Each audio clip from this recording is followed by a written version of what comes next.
All right, I'm gonna go ahead and hearth out. This will take me back over to North Shire. I'll What be fine. brings you here? Okay, hope. Motherfucker. Motherfucker.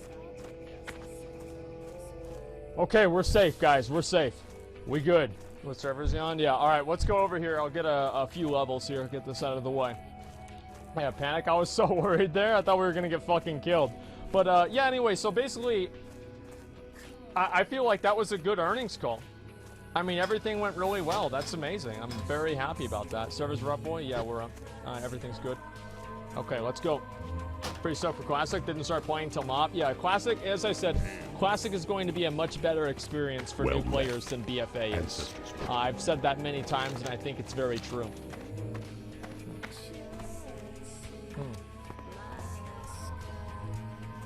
What is this? What is this? I'm not loading either. Are we gonna go back to the video?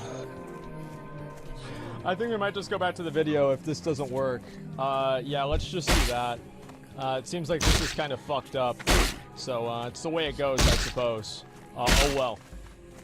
Alright, let's go back over to this. Yeah, let's go back to the video here. It's kind of wrong, but fuck it. Yeah, server's already dead. Pause this. I'm gonna just. Let's go over some widely misunderstood or underestimated items in Classic WoW. I'll be right. sticking to pre-raid and raid items solely rather than lower level items because that's where it actually matters. Yeah. And this information will of course Nobody gives be a shit about useful as leveling. you're gearing out for raids in the first phase of Classic. Here we go. So we got the most underrated items in Classic WoW endgame.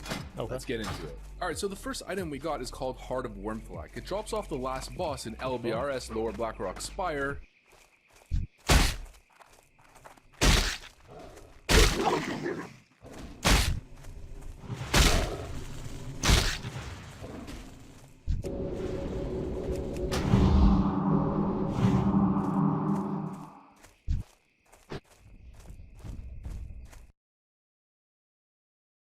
I think for a dueling class, that'd be PvP insane. On rogues, it's really good, especially in combination with your poison. So, as a rogue, if you're locking up a warrior, let's say, or any plate-wearing enemy in a full stun combo, and you have constant little micro elemental blasts going on that target from either weapon procs, this trinket, or your poisons, for instance, your instant poison or whatever poisons that you plan on using, all of those little spell damage procs actually will add up to be a decent amount, especially on a plate-wearing target since it's bypassing his armor. What's really interesting about this trinket is that it actually has a chance to crit, so the spell damage or the fire damage proc can crit. And another interesting aspect is that you can proc the on-hit effect while in cap form, so it's actually a really good trinket for feral druids, let's say. Who cares about feral druids? Now, as I just stated, it's actually one of the better trinkets for a couple different classes. And the one class that it's really, really good on, at least from what we understand with current proc rates, rogues, right? is the Rep Paladin. So with a lot of theory crafting that's been done and simulation based on damage, it's actually one of the best trinkets and arguably one of the best in slot trinkets for many raid tiers for Rep Paladins. Okay. I like to think of this trinket as the welfare version of the Darkmoon card Maelstrom. And as a Rep Paladin, from what I understand, the best two trinkets that you could use are actually Heart of Wormthwack and Darkmoon card Maelstrom. Okay. I was raiding in a pretty strong guild on Phoenix a while ago, and we had a feral druid in that guild. He was one of the few feral druids that would actually compete on the damage meter in the entire server. So yeah, if you're a melee DPS and you just happen to be doing LBRS and it drops, then don't overlook it. It's quite good. I would need roll on this that. one for my vanilla veterans out there who know everything about the game, every little detail, and are constantly correcting me. Then you're probably gonna already know this one. I find it's really obvious. But for those of you guys that are actually newer to vanilla, some other never random really weird played it item seriously and are really looking forward to get into it this time, this might be news to you. So Carrot on a stick. There's this item called Headmaster's Handguard. Oh yeah, apparently these are like ridiculously good. I had no fucking idea about this. Unique sort of itemization style to them. Yeah, this is insane. At first glance, you might look at this, and if you don't understand how vanilla itemization works, you might just say there's no real stats that I can recognize here. There's no crit, there's no attack power, there's no strength, agility, nothing. Are they actually bits? Weird. But if we take a look at the tooltip and we read, it says increases axes +7, daggers +7, and swords +7. That's referring to weapon skill. And weapon skill is probably one of the most important stats for melee in the entire game. I wonder why they don't increase the mace stat by +7. That's the thing, is because they have axes and daggers and swords. increases their hit Yeah, chance that's against weird. higher level mobs, so bosses are level 63, and reduces the damage reduction on their glancing blows. So for single target boss DPS, these are pretty much the best melee warrior gloves in the game until I think Cthulhu. And it's a level 44 world drop, so you could pretty much get these while doing Zul'Farrak. You just buy them off the auction house, easy. Game. And if you are so lucky to have that happen to you, you pretty much just buy your epic riding, because I've seen these gloves sell for easily 1,000 I am gold. just Now we can piggyback off of this and just talk about weapon skill I get in general. There's so many items out there that you might overlook because you don't understand weapon skill and how important it is. See, I actually, I feel like that kind of stuff is actually really cool, like the weapon skill and everything. I don't think they should add weapon skill back into WoW, but they should add something that's like weapon skill. And I wish they would like have something that was more interesting. I don't know, I feel like all the stats in the game are they're not as interesting as they used to be.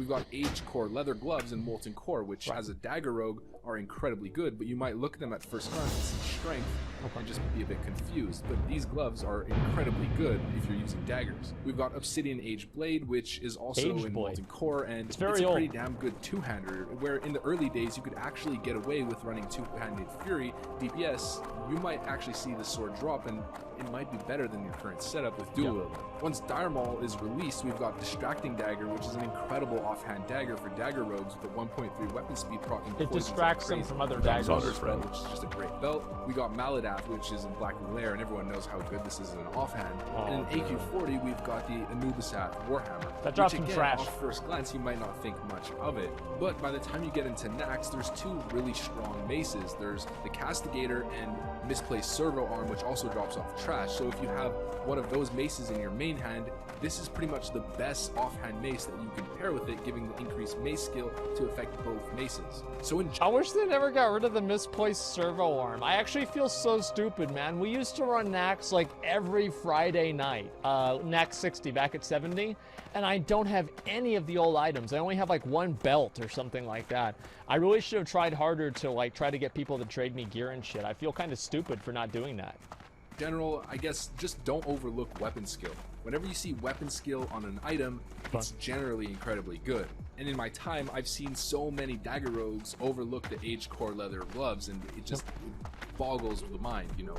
Just because they see 15 strength, they think, this doesn't seem very good. But that +5 dagger skill is insanely powerful. So this item, you're probably going to see it around quite a bit because it's relatively easy to get. It's a two-hander that drops in Zul'Farrak with a really nice equip on hit effect. It's called Halberd of Smiting, which is a nice polearm with a 3.5 second attack speed and an equipped chance on hit effect that says chance to decapitate the target on a melee swing, causing 452 to 676 It's a ridiculous amount of physical fucking damage. Like, that's insane. Like, I don't know if this like scales with attack power or anything, but 400 to 600 damage is like a mortal strike at level 60 unless you have really good gear. That's fucking ridiculous. It's really, really good. Damage. This two-hander is really good on a rep paladin, and it's also quite good as an entry-level. So it's not good. Two-hander for PvP on a warrior. Okay. The proc is pretty good for a two-hander. It procs relatively often, but what's really interesting, again, just like Heart of Wyrmthalak, is that it can actually crit. So it's nice little additional damage on top of your burst combos. Man? And you can imagine with a rep paladin who's stacking Reckoning or getting Seal of Command procs that this proc would be really nice in combination with those extra honor, hits. friend. So, hey, the reason why it's good for rep paladins is it procs. What does it proc off of? Auto attacks. Auto attack Andes. it drops in Zul'Farrak, which is the entry-level raid that a lot of people can do. So if you have just a warrior alt and you want to PvP on it, but you don't have a two-hander, this weapon could easily open the door for you to have great fun on an arms warrior in Warsong Gulch or Arathi Basin.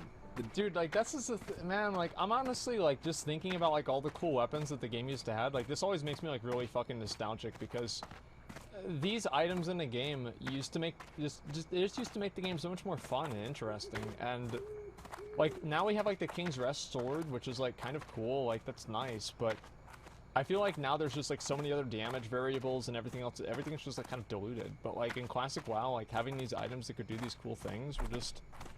I don't know, I just get a feeling of, like, fucking running ZG and getting a cool item out of there that I can use in some sort of situation or test out, and, oh, I'll take this into a BG and I'll use this against a mage and we'll do a lot of damage. Like, I don't know, it feels good, man.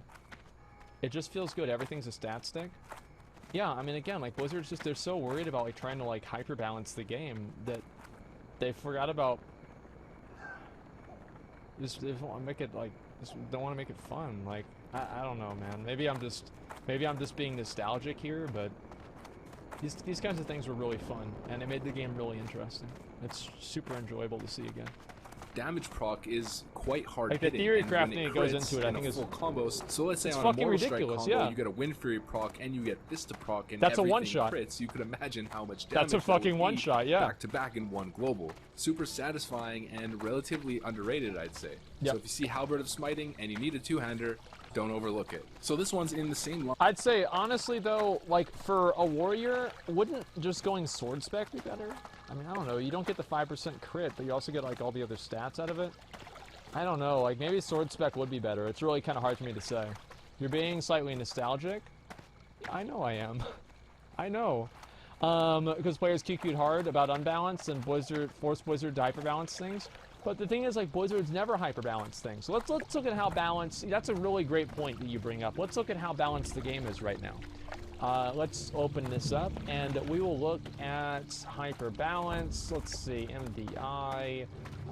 Let's see, season. Okay, let's look at the hyper-balance of the game. All classes are, of course, viable now. And let's open this up, and oh, look at that. Wow. Wow. Thank God Blizzard has spent so much time hyper-balancing the game, right? This is so balanced. Like, where's a warlock? Is there a warlock in the top 20? Where's the first warlock?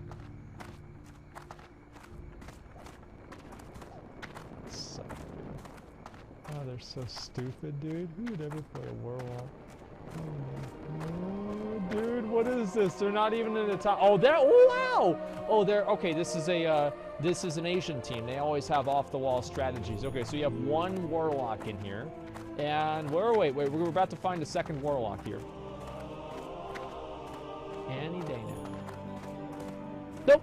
Wow. Wow. 185. Jesus Christ. Like, yeah, they need to do a better job at making the game more balanced. Oh, yeah, sure.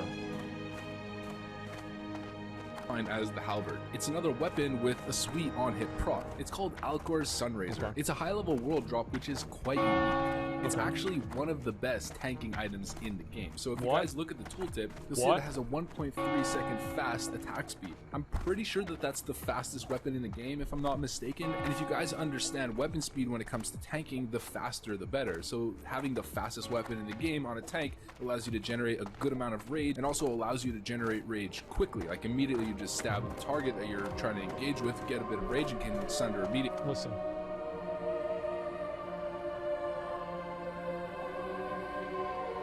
A warrior doesn't use a dagger. Okay. You just don't.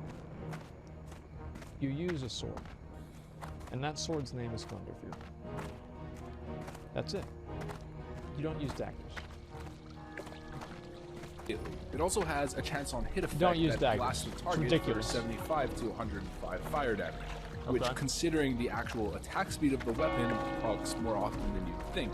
Right. And on top of that, it has plus 10 fire resistance, which is really good in the early days. This dagger is one of the best tanking weapons that you can use in the first couple phases of Classic WoW. Not only because of the weapon speed and the proc, but the fact that it gives fire resistance, which is really important during Molten Core and can be quite useful on Black and White. You're going to see a lot of these. A lot of the main tanks in the top guilds on your server are most likely going to use this. That's how it was in Nostalrius. I remember inspecting so many main tanks, or just tanks in general, in some of the top guilds, and even in my guild I was raiding in Pleasure Town Adventures, if you guys know that guild, and our main tank was rocking this. It's also a pretty decent offhand for Hemo Rogues in PvP, who are stacking elemental procs, maybe Maelstrom Trinket, Heart of Wormthalac, things like that. Maybe.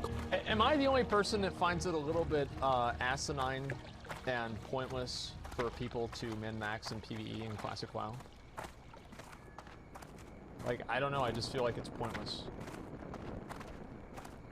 Like, because the content, like, it's baseline. There's no, like, harder version of the content except for doing it faster.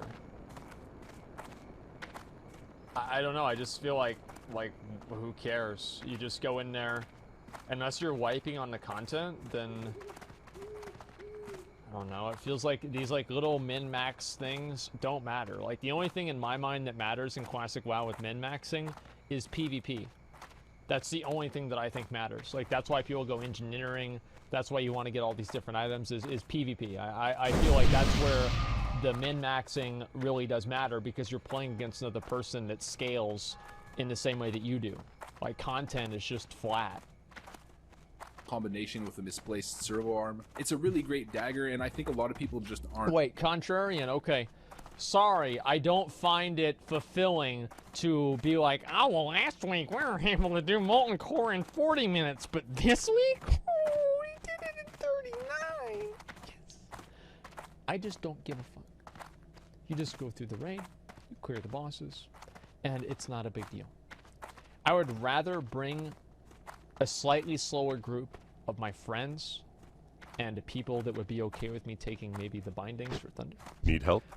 Then for me to try to do a super fast run of like all super serious people. It's the difference of like 20 minutes and maybe an hour or two at most. I don't know. I don't really think that it matters a whole lot. Time is money. Yeah, but you're spending time outside of the time that you're spending doing the raid to get into the raid and do the raid. I mean, it's time invested one way or another. Aware of it, so I'd say it's relatively underrated because of that. So yeah, if you're a tank and you see one on the auction house for like 100, yeah, 150 gold, I'd snag that bad boy. Although you're probably not going to get it for that price. Yeah, it's basically like allowing rep paladins in your raid is basically like having a quota for letting disabled people work at a job. You know, you have like a couple of them and, you know, it's okay. And with rep paladins, it's pretty much the same thing. By no means is this a top tier item. It's just not as bad as you might think it is. It's called Venomous Totem, and it has an on-use effect that says increases the chance to apply rogue poisons to your target by 30% for 20 seconds on a 5-minute cooldown. It drops off Broodlord Lash Layer in Blackwing Lair, and it's a rogue specific trinket. There's a bunch of different class. I didn't even know about this one. Blackwing Lair. Now this trinket is actually pretty decent. It's good in PvE and it's also pretty good in PvP. It's useful in both. It's kind of similar to what I was talking about earlier with Heart of Wormthalak and Maelstrom, where you can run this sort of on-hit effects rogue build where I don't even you're know. relying on your poisons and magic on-hit effects. In private servers, this was actually a massive thing because on certain servers, poisons and on-hit effects actually scaled with spell power, but in actual retail vanilla or classic WoW, I don't think that that's going to be the case. But either way, it's pretty damn good. I mean, 30% is a huge increase, especially if you already have improved poisons. You can constantly be proccing instant poisons over and over and over again, or if you really want to make sure that your crippling poison lands on your opener because it's super important, let's say against a warrior or whatever target that you may be fighting, this is a pretty decent trinket. It's useful to have in your inventory, and if you have another one that's on cooldown, you just want to reset and swap this one on, it's pretty. If your trinket's so fucking good, why is he losing against the level 58 elite?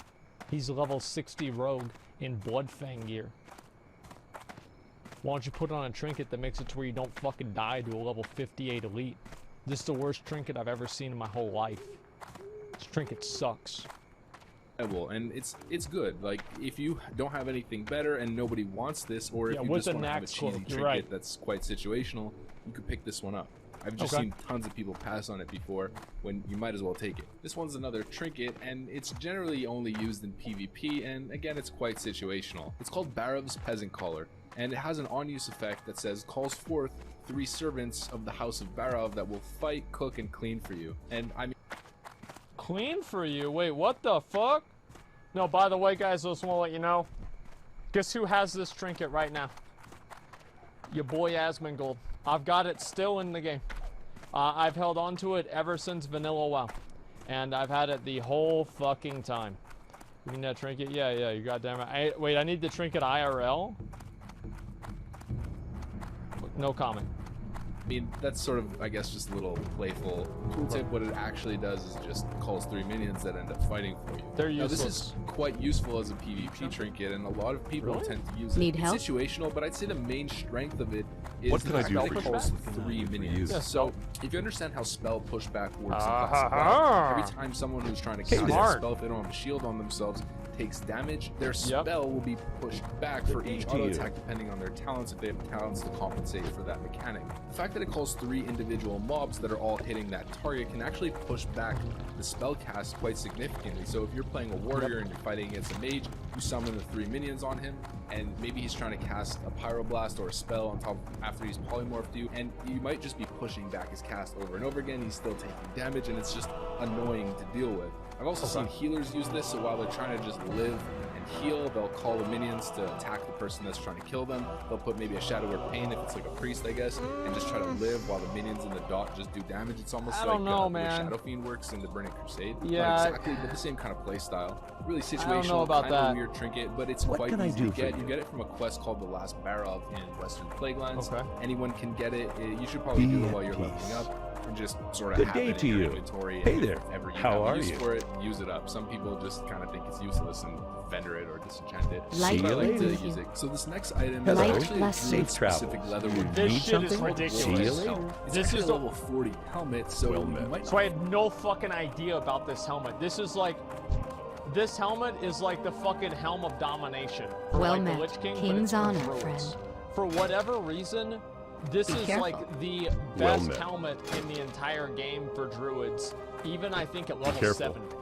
Because if you were able to power shift back and forth, you're able to get pretty much infinite energy doing this. It's insane. What can I do for think you? much of it when you look at it. And Hey it there. doesn't Yeah, really even in give TBC, any I thought stats so. aside from just some Can spirit. we use it in What's Wrath? really important I don't though is remember that. the equip. So if we read the tooltip, it Okay. says when shapeshifting Greetings. into cat form, the druid gains 20 energy. Yep. When shapeshifting into bear Go form, with the honor, druid gains friend. 5 rage. What's really important Farewell. here is What the can I cat do form for one, you? where it says that you gain 20 energy. Why do you say This fuck off helmet is bamboo? actually the best Go in with honor, slot friend. Pharaoh Druid DPS helmet for Molten Core and all the way through Nax. There is no better helmet. The reason why it's so good is you pair that equip effect with the restoration talent, the first tier restoration talent called Führer. So when maxed out, Führer gives you a 100% chance to gain 40 energy every single time you shapeshift back into cat form. This enables the Feral Druid to do something called power shifting. Yep. How are Where you? you're going to be dumping what I out was your talking entire about. energy pool in cat form, shape-shifting out of cat form, and then going back into cat, gaining 60 energy every single time you do that with the helmet, allowing you to keep shredding and keep generating combo points. It's a really cool item that literally changes the way that you play the game as a Feral Druid. And See it's you also around. the item that helps make Feral Druids relatively viable if played right. It's a bit micro-intensive, I'd say Hey kind there. of on the tedious side, but if you really Listen, this is actually really good for Feral Druids, and I'm going to explain why. Is that in vanilla WoW, everybody knows there's only 3 buttons you have to press, and half the time you spend AFK. The issue with that is that Feral Druids all have ADD. So the power shifting allows them to keep focus on the game and not actually lose focus and go AFK and just actually make it for What? yourself. Bolts you could of literally Syl? just buy it off the auction house for super Shit. cheap. Boom, you have the best helmet in the game. Pretty easy. This helmet shouldn't be overlooked. Let's move on. Now, this is something you're probably going to see around, at least to a certain extent. You might get it as a drop and you won't know what to do with it. It's called Warmonger, and it's a Oh, this is two-handed for hunters. sword that has 45 Yeah. damage per second. This is really good for 3.0 attack hunters. speed, 3 strength, and improves your hit chance by 3%. Now, you might look at it initially, 3 strength, low damage, fast attack speed, kind of useless, Yep. especially for a melee. But it does have its uses. It's actually quite good as an entry-level pre-raid item on hunters. So if you want to itemize your hunter I am around honored. this sword in the early days, you can just get a bunch of hit from Be it and then careful. not have to worry Hello. about getting hit on other items, stack attack power on those items, or stack crit on all the other items, and just Goddess, sort of watch itemize your over character you. around it. There's a lot of hunters that are Good going to luck. be purchasing this sword either on the auction house, or if it drops for them, they'll end up using it. It's one of the more competitive pre-raid items when it comes to hunter. It's quite unique. I think it's the only item in the game that has 3% of pretty much any stat, from what I understand. And 3